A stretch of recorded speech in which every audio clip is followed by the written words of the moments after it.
Hello and welcome to the program. I'm Millicent Walker. Lawyers are key players in the process of transacting that permeates the world of capital markets. They advise investors, debts and equity issuers which structure and sell financial instruments. It's a lot of regulation in this area of law, with some transactions more complex than others. But one thing is clear, that for a lawyer to specialize in this area, he or she needs to be comfortable with numbers. We also took a peep at the attitude of political uncertainty, or what a change in political power or leadership can do to existing rules and regulations, as well as its effects on the capital market. Typically, it would start with you liking simple courses like commercial transactions in school, liking company law, banking law, and things like that. And there are different ways to being a great capital markets lawyer. So I'll give an example. For me, I started my career actually as an investment banker. And when I did that, that helped me understand how financiers think and how arrangers of finance think. So coming now to doing capital markets law was basically quite easy because I had seen the broad spectrum of how deals are done. One other method would also be to ensure that you get a job in a very good commercial law firm that can help you own your skills in basic capital markets law practice. The mistake that people make is you want to be a capital markets lawyer and you're working in a litigation firm. You want to be a capital markets lawyer and you're working in a real estate firm. It doesn't work. So either you get a good job in a firm that does good capital markets deals, that you can get good hands-on experience on the job, or start your career as a banker or an investment banker and then later try and do capital markets law. So I essentially identify what you need to do at the beginning, at the start. You have to. I'm not a fan of lawyers that think that they could know all areas of law. I think it's impossible. I think in my years as a lawyer, I've realized that I've seen this happen to even older lawyers. I don't understand how someone would say is an expert in oil and gas and also an expert in intellectual property. I think those are two diverse areas of the law that it would be impossible to keep track of what happens in those areas. So you can tell me you're a capital markets lawyer and maybe an equity capital markets lawyer and an expert in mergers and acquisitions. I can understand that because they are contiguous areas.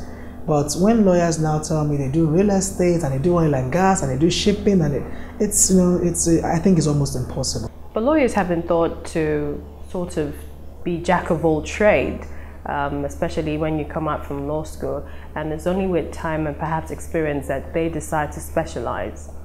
I'm not saying people can't follow that path, but I think personally in my experience I've seen that a lot of times lawyers sometimes give bad advice to clients because they're not experts in the areas they claim to be experts in. So, and I think one of the reasons is that lawyers tend to believe that they could be generalists. And I don't think that is the way to go. I think the successful lawyers that I have seen, and I think from an early stage in their career, they knew what they wanted to do and they stuck to it. And that's why they are fantastic at what they do today. 5 years, 10 years at the bar, you need to have known what you want to do. And you need to start trying to garner experience in that area.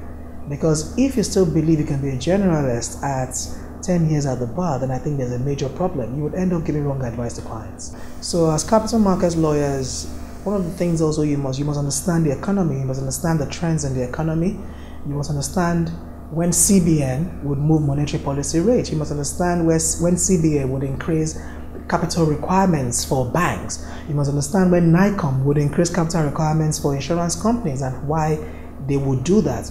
Even from the presidency, from the Minister of Finance, has a lot of impact on what we do. So the budget not being passed is a problem? Absolutely, because we know categorically that the government is one of the the biggest spender in an emerging market like Nigeria. So once the budget is not passed and the government is not able to release money then it means that there's hardly any money in circulation. And once there's no money in circulation, it's difficult for lawyers like us to make money, because we make money when there's money in circulation. So those things affect even share price on the Nigerian Stock Exchange. Those things affect even things like even the yield curve, so many things. So it's an area of law that is quite dependent on what happens in the bigger economy of the country. Nigeria is seen as an emerging market with a lot of foray into the private-public partnerships. Can the capital market help with this? Yes, absolutely. I think that is one area that we've not been very good at in terms of tapping into the capital markets to raise money for infrastructure and things like that.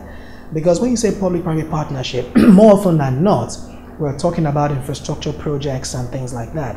And I think the government has the regulations there to help with these things. The issue is the execution or the implementation of those policies and all that. So I'll give you an example. The Securities and Exchange Commission has very robust rules on infrastructure funds. And it's a no-brainer that packaging infrastructure funds would be one of the easy ways in getting long-term money into infrastructure projects. But we've not tapped into that successfully. Also, even if you look at the state government, because most of the PPPs are with the state governments, and more often than not, the state governments are a bit myopic as to how to raise capital for infrastructure. Everybody thinks you must borrow money from the bank, or you must get some aid from WHO or the World Bank or whatever it is to raise capital for infrastructure. But it's not.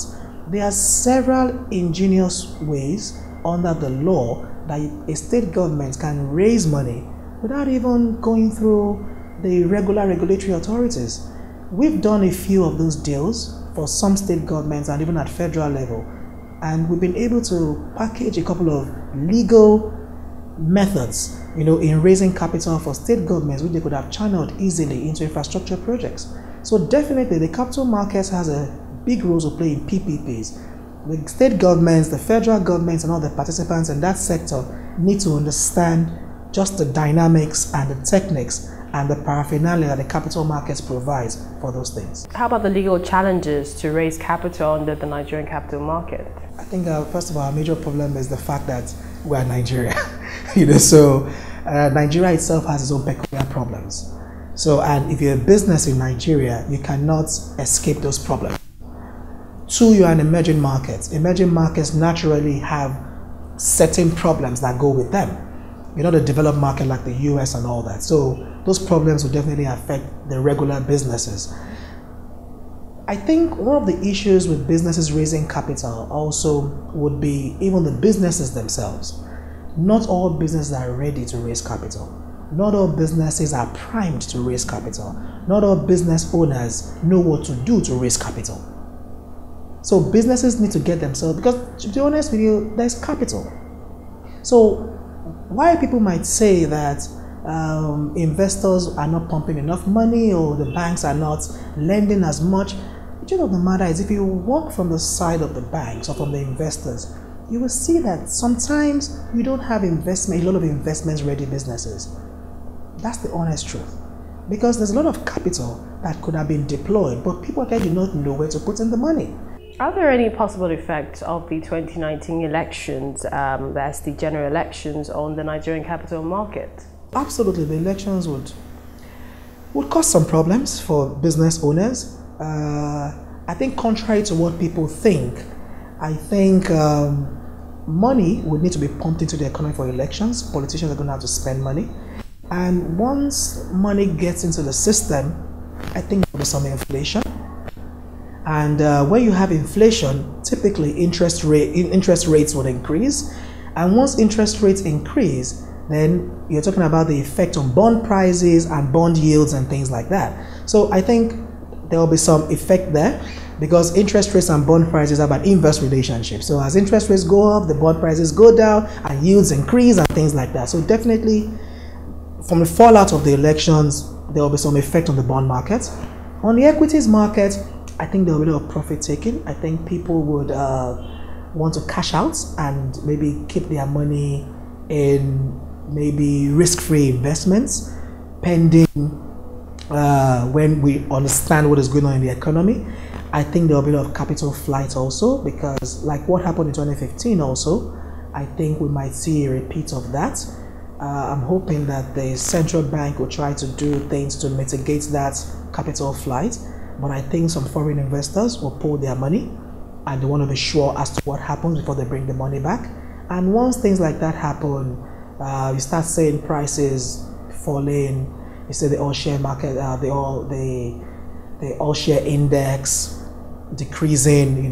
So absolutely, the elections will take a big toll on businesses. So this is a tricky period for investors. The supplementary environment request, if it's passed anytime now, won't cut it. We're very resource rich, but I think in terms of liquidity, we're not as liquid as we think we are. So a lot of the monies you see in our economy, a considerable part is foreign money. And typically, investors will take out money during elections like this. Things are so uncertain. Now, it would have been different if it was certain that Mr. President was going to come back as president. Then investors will say, okay, we understand, we've understood him over the last 3 years or so, and we know what he can do, we can predict him. But with all this, decams, and with all this... If we're certain he's going to come back, that wouldn't be a democracy. Well, I agree, so I think this is not politics now, we're talking business. I think most times for investors, certainty is what is paramount. So I haven't studied Nigeria for the past 3 years. You can predict what would happen. You can predict what Mr. President will do. You can predict what the policies are going to be and things like that. Because I tell you what, even if the economy is going to shut down, if Mr. President comes back as president, then most likely it might shut down till maybe Q2 next year. But a new government most likely might shut down to Q3. Because the new government needs to get in, understand what is happening, fire some people, do some the normal, and that's why it will take a bit of time for the economy to kickstart again. If you had to recommend one candidate from a room full of recent law graduates with regards to specific qualities he or she should have to be a success in this practice law, what would it be? It's an area of law that deals with numbers, that deals with finance, that deals with capital markets, that deals with money markets, that deals with interest rates, inflation. You need to be comfortable with figures. If you're the kind that would see figures and, and not be comfortable with figures, I don't think it's an area of practice for you. So you might still be able to do it, but I would struggle to see if you'll be a great capital markets lawyer.